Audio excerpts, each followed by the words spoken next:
저 진짜 인스타 들어가 보고 깜짝 놀랐어요. 팔로워가 이거밖에 안 된다고? 1밀리언 무조건 넘고 막 저평가 우량주가 확실하다. 여러분들이랑 같이 얘기하고 싶은 오늘의 배우는 해리스 디킨슨입니다. 안녕하세요 여러분. 제가 오늘은 짠! 영자원에 다녀왔는데요. 영상자료원에서 어친이라는 영화를 보고 왔습니다. 제가 바로 이전 영상에서 영상자료원 브이로그를 올려드렸는데 사사로운 영화 리스트라고 해서 좋은 영화가 정말 많이 영화관에서 틀어주고 계시거든요. 그래갖고 제가 진짜 보고 싶었던 작년 초부터 막 그 칸 영화제 시즌 3월 그때부터 와, 이 영화 너무 보고 싶다 했는데 올해 1월이 돼서야 겨우겨우 개봉을 했네요. 이게 정식 개봉은 안 하는 것 같아요. 아무래도 수입을 했다라는 소식도 없었는데 이렇게 갑자기 영상 자료원에서 빠밤 하고 틀어주셔가지고 당장 보고 왔습니다. 제가 해리스 디킨슨이라는 배우를 참 좋아한답니다. 약간 한국으로 따지면은 뭔가 홍경 배우 생각나기도 하고 되게 길쭉길쭉하고 96년생이에요. 마스크 너무 훌륭하고 행보가 지금 이 어친이라는 영화는 사실 이 배우가 만든 영화예요. 첫 장편 데뷔 영화인데 작년 칸 영화제에서 호평을 받고 상까지 받은 그런 영화입니다. 제가 이분의 연기를 좋아해서 좋아하게 됐는데 어랏? 영화를 만들었다고? 이건 진짜 무조건 봐야 돼. 이 사람 크게 될 사람이다. 약간 이런 느낌이 확 들어가지고 이번에 보고 왔습니다. 이분은 사실 슬픔의 삼각형 보신 분들이라면 아실 거예요. 슬픔의 삼각형 영화에서 주연으로 나오셨던 배우고 저도 그 영화를 통해서 처음 알게 됐는데 아마 킹스맨 마지막 시리즈를 보신 분들이라면 익숙하실 거예요.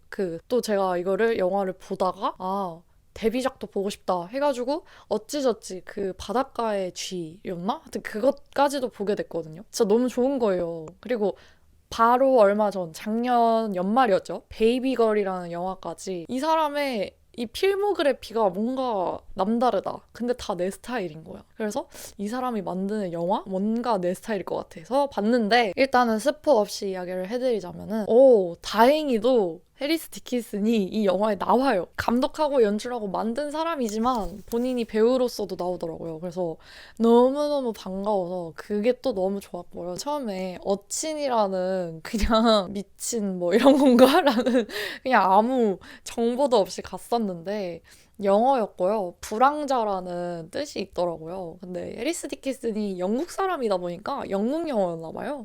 그래서 이렇게 또 영어 공부를 하게 되었고 그래서 불황자라는 뜻을 가진 영화 제목으로 이 영화의 내용 자체도 불황자의 시선 그러니까 주인공이 불황자예요. 그래서 불황자의 이야기를 담은 아슬아슬한 청춘의 인생 같은 모습을 보여줍니다. 그 영화 색깔이랑 만듦새가 너무 좋아서 그 주인공의 감정선이 너무 잘 와닿는 거예요. 아무런 설명도 없이 그 나레이션 이런 것도 하나도 없이 그냥 이 사람이 처해진 환경, 상황, 그냥 대사 이런 것만 봐도 다 느껴지고 너무 막 답답하기도 하고 너무 슬프기도 하고 너무 안쓰럽고 가엾고 불쌍하고 안 됐다 계속 이런 생각이 드는 뭔가 좀 우울한 영화였던 것 같아요. 근데 정작 영화는 조금 밝게 가져가는 듯한 느낌? 약간 쓰이는 음악도 되게 그냥 요즘스러워요. 뭔가 영화가 전체적으로 되게 영하다, 힙하다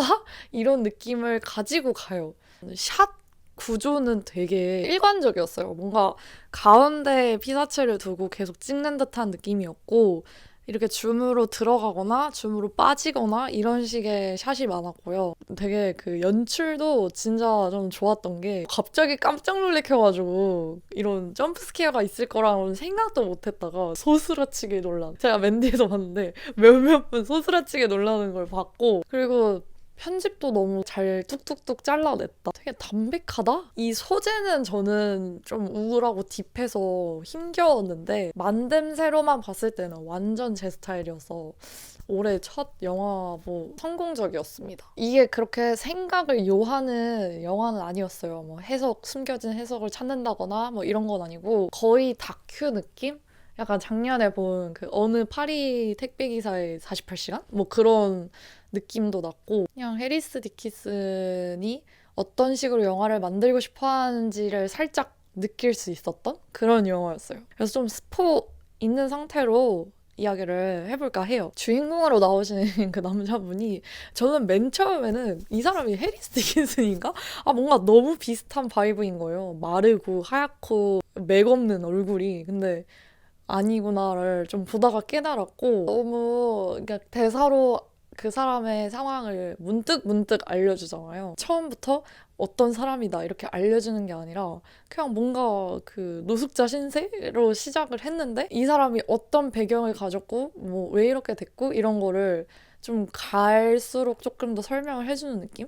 그래서 뭔가 영화를 볼수록 이 사람이랑 친해진다 이런 느낌이 훨씬 더 들었던 것 같아요. 슬며시 이 사람의 삶을 좀 녹아들게끔 하는 연출이 너무 인상적이었던 것 같고 이 캐릭터의 인생을 너무 말하자면은 너무 슬프더라고요. 그러니까 뭔가 나이가 그렇게 많아 보이지도 않았고 그냥 한 많아봐야 20대 후반, 30대 초반 정도로 보였는데 삶을 영위할 수 없는 그런 현실 때문에 일부러 감옥을 가려고 하는 건가? 라는 생각도 들었고 어떻게 사회에서 적응을 해나가고 살아가야 할지를 아직까지 못 찾은 것 같은?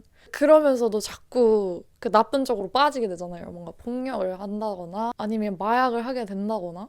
근데 이게 뭔가 그 사람만의 잘못처럼 보이지가 않고 자꾸 막 얘가 뭐 입양이 됐다고 한다거나 그런 뭔가 가정적인 그 환경이 있었을 수도 있고 또 성격적인 문제도 뭔가 분노를 조절하지 못하는 그런 느낌을 보여주기도 했잖아요. 그래서 너무 복합적이고 너무 괴로운 거예요. 이 삶을 보는 것 자체가 계속해서 희망을 가지고 갱생을 하려고 살아가는 와중에도 뭔가 그 자기의 의지를 끝까지 가져가지 못하고 마약에 또 다시 손을 대고 이런 모습들을 보면서 너무 안타깝더라고요. 그러니까 뭔가 사람이 살면서 꿈을 가지고 목표를 가지고 희망을 가지고 이렇게 살아갈 때가 있잖아요. 뭔가 새로 시작할 때도 그렇고.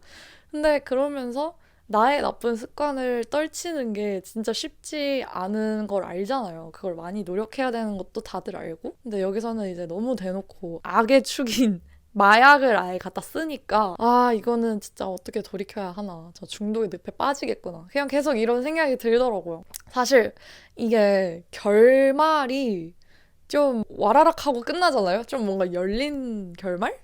아니면 좀 해석 추측이 필요한 장면으로 끝이 났는데 다들 어떻게 보셨을지가 너무 궁금해요. 그 결말을.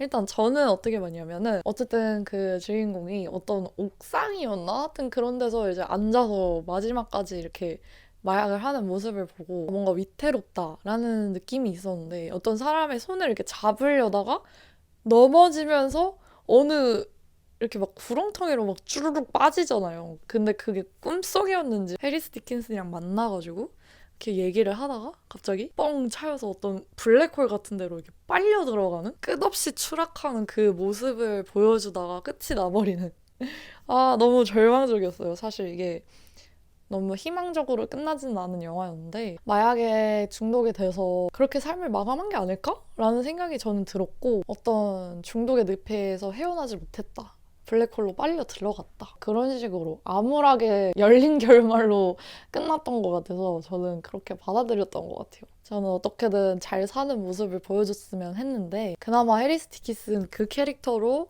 어떻게든 삶을 이렇게 이어나가는 그런 모습들을 보여주기는 했잖아요. 기대를 했으나 불황자의 제목을 가진 영화가 정말 불황자처럼 끝나버린 너무 솔직히 현실적이어서 좀 더 무서웠고 좀 더 소름 끼치고 잔인하다 이런 생각을 하긴 했던 것 같아요. 그러니까 영화같이 만들려고 하는 게 아니었구나.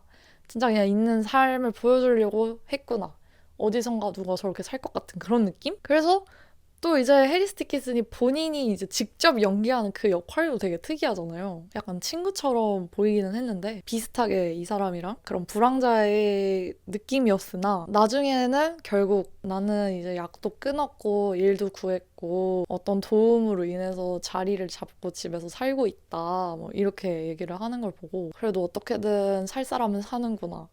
조금 거기서 희망을 봤던 것 같아요. 그래도 해리스 디킨슨이 완전히 절망적인 이야기로 빠지려고 하지는 않았구나. 이런 걸 좀 엿보게 된 느낌? 그리고 항상 뭔가 이 사람의 필모그래피나 이 연출하는 방식을 보게 되면서 되게 특이하다. 이 약간 여성과 남성 캐릭터를 쓰는 방식이 좀 특이하다고 생각이 들었어요. 이번 영화에서도 그 어린 남자가 어떤 되게 나이 든 여자 집에 살면서 뱀 밥을 주면서 살았나? 뭐 그러면서 살아간다. 근데 약간 되게 마지막에 섹슈얼한 그런 관계처럼 보이게끔 막 보여줬잖아요. 근데 이게 슬픔의 삼각형에서도 해리 스티킨슨이 맡은 그 역할이 굉장히 비슷한 말이죠.